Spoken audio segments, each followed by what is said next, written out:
Inspirée par l'architecture de Sainte-Sophie, celle de la mosquée de Soliman va donner naissance à l'architecture de toutes les autres mosquées. La plus célèbre d'Istanbul, c'est la mosquée bleue, construite un demi-siècle après la mort de Soliman.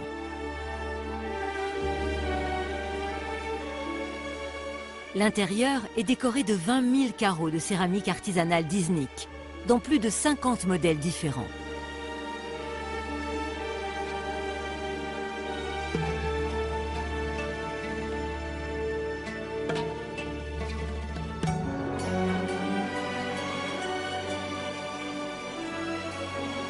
Soliman le Magnifique entend réaliser dans les ateliers ottomans les plus belles céramiques du monde, qui seront importées partout en Occident.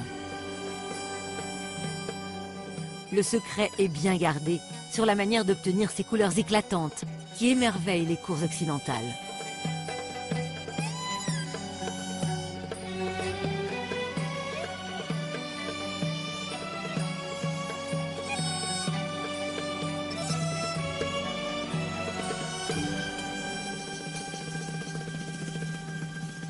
Au temps de Soliman le Magnifique, les meilleurs calligraphes ont le privilège de tracer le monogramme impérial qui authentifie les lettres ou les arrêts du sultan.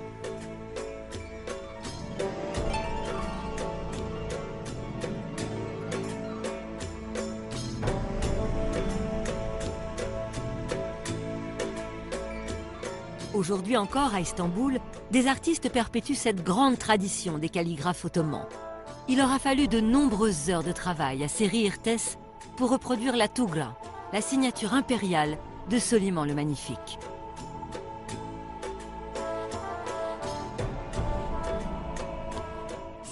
Soliman Shah, fils de Selim Shah, toujours victorieux. Le monogramme impérial officialise les traités signés avec les puissances étrangères, mais aussi l'ensemble des lois, le code législatif unique que Soliman impose à l'Empire. Vous savez, ce qui est très intéressant, c'est qu'en Occident, on l'appelle Soliman le Magnifique, et en Turquie, on l'appelle Kanuni, le législateur. Donc, pour les Européens, effectivement, il a ébloui par sa magnificence. Mais pour ce qui était important, ce qu'il a vraiment fait, ça a été qu'il a réformé complètement les lois. Il a donné des lois à cet empire où c'était un peu comme si, de ci, de ça. Il a donné un système de lois justes, de lois où chacun avait des droits extrêmement bien définis. Donc il a été le souverain qui a vraiment changé, établi une ère de, disons, de modération et de justice dans l'Empire.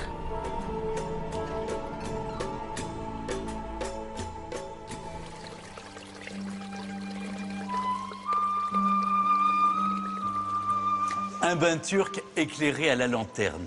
À l'époque de Soliman le Magnifique, c'est ainsi que se présentent tous les hammams. Celui où je me trouve est le hammam de Roxelane, qui vient juste d'être restauré en respectant la vérité historique, ou presque. Pour un musulman, le bain turc permet aux fidèles de respecter les ablutions rituelles avant la prière.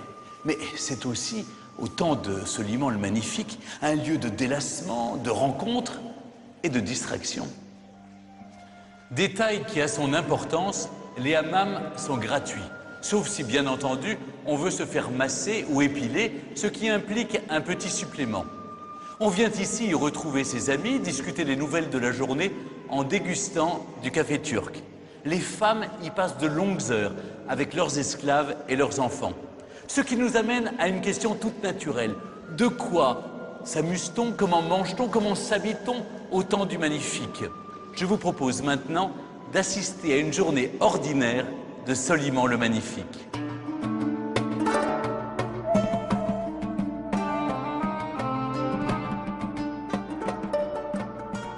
Comme pour tout le monde, un des premiers actes de la journée du sultan consiste à s'habiller. Le palais de Topkapi a conservé quelques habits de cette époque, mais ils sont soigneusement protégés par des vitrines.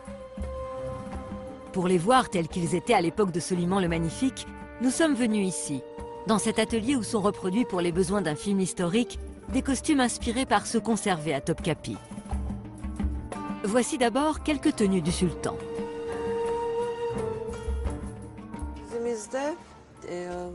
Ici, vous voyez un caftan avec une longue chemise à l'intérieur portée par Soliman. Et là, un autre caftan. C'est un caftan réservé aux cérémonies avec un col en fourrure. Et il y a aussi de la fourrure à l'intérieur. Dans la vie de tous les jours, quand il se détend, Soliman porte cette tenue. Une grande culotte, une chemise longue et une robe de chambre en velours entièrement brodée de motifs en or. Pendant les cérémonies, le sultan porte aussi ce bonnet recouvert de soie et décoré avec des diamants. Quand il reçoit des visiteurs étrangers, il met cette coiffe décorée d'or et de pierres précieuses. Et voici les costumes de Roxelane. Celui-ci est un costume de cérémonie très chic. Nous sommes partis de la vérité historique, mais nous l'avons un peu stylisé. Tous ces motifs sont en or. Cette robe, en revanche, est une robe de tous les jours. Par-dessus, Roxelane portait un caftan en forme de gilet.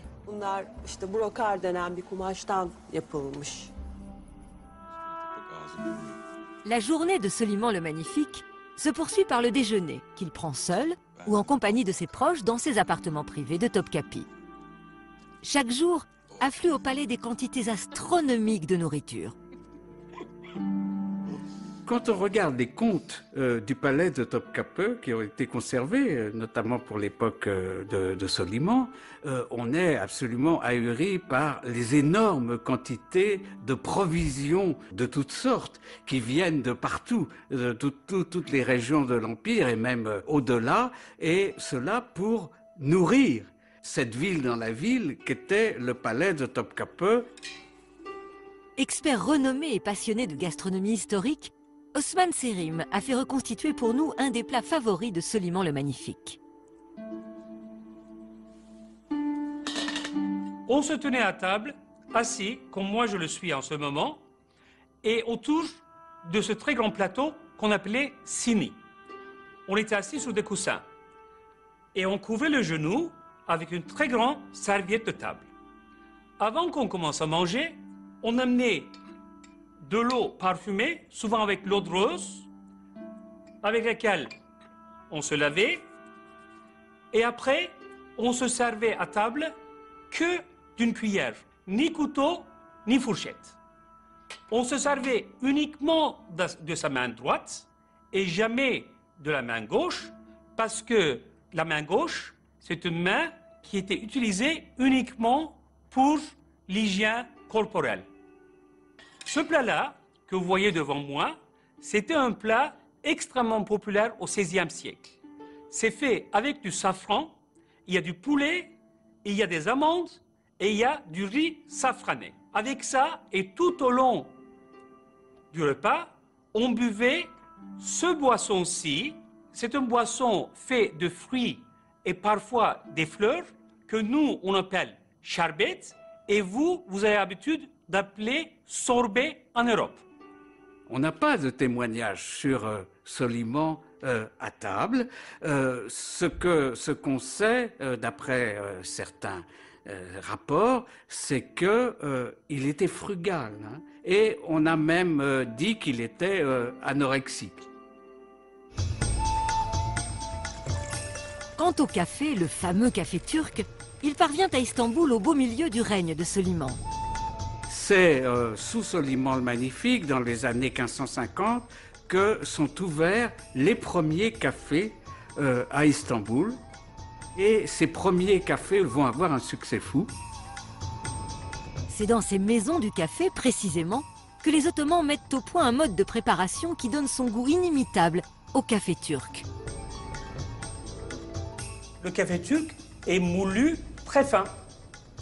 Il faut 7 grammes de café. Après, il va falloir remuez le café pour que ça puisse être dissous dans l'eau. Et après, vous le placez sur une source de chaleur. Cette source de chaleur, ici du sable chauffé, doit être tiède pour laisser les arômes du café se répandre dans l'eau. Mais le vrai secret du café turc vient maintenant. Il faut que le café turc soit porté à l'ébullition 2 fois. Voilà la première. On replace sur la source de la chaleur. On attend encore. Et voilà la deuxième. Plus tard, après le règne de Soliman, certains sultans interdiront les cafés et de même les débits de tabac parce que c'était des endroits justement où les gens se réunissaient et parlaient un peu trop, vous voyez. Quand il ne cède pas au plaisir du harem et qu'il souhaite se divertir, Soliman peut faire venir au palais un karagueuse, c'est-à-dire un théâtre d'ombre.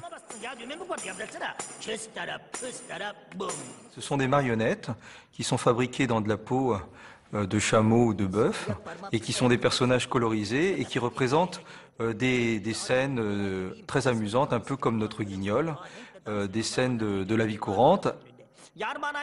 Alors vous avez deux personnages, l'un qui est Karagueuse, qui est le personnage du peuple, et l'autre qui est Hacivat, un personnage éduqué. Et alors à côté de ça, vous avez effectivement, vous avez l'ivrogne, vous avez la femme, vous avez toutes sortes de personnages. Alors, et la particularité, c'est que le même manipulateur de marionnettes fait toutes les voix différentes.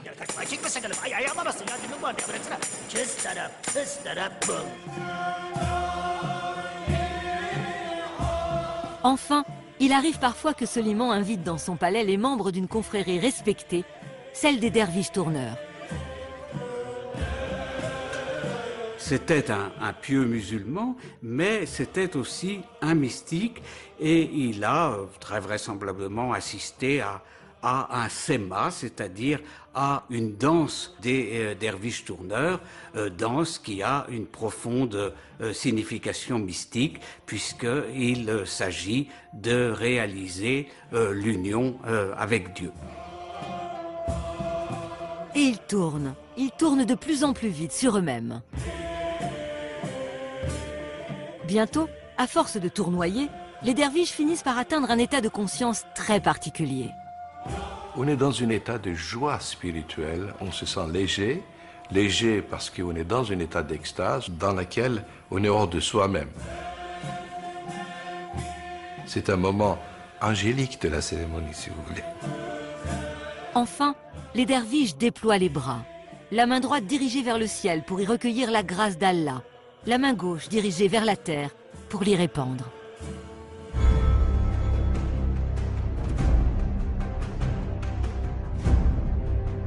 Soliman le Magnifique, c'est d'abord Soliman le Conquérant. C'est ici, dans la salle du Diwan, qui a donné le mot français de divan, que se décident la guerre et la paix.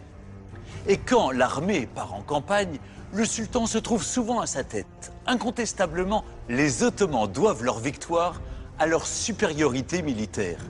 Les Turcs sont sans doute les premiers sur le continent européen à se doter d'une armée moderne. Au centre de ce dispositif, il y a un corps d'élite unique en son genre, composé de redoutables fantassins, les janissaires. Avant la bataille, ils poussent leurs cris de guerre. Les janissaires vont au combat au son d'une fanfare militaire et sont les premiers à utiliser des cymbales pour effrayer l'ennemi.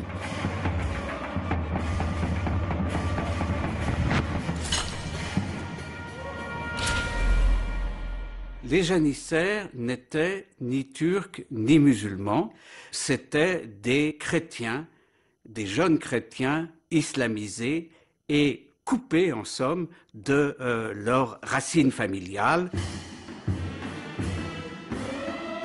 Pour constituer ce corps d'élite, Soliman le Magnifique a recours à un système très particulier, qu'on appelle le ramassage. Il était de tradition de prélever un impôt en enfant. Et ces enfants étaient envoyés à Istanbul, recevaient une éducation, ils devenaient musulmans bien sûr, et selon leur capacité, ou bien devenaient janissaires de base, ou bien montaient tout doucement d'un cran dans les échelles de l'enseignement pour janissaires.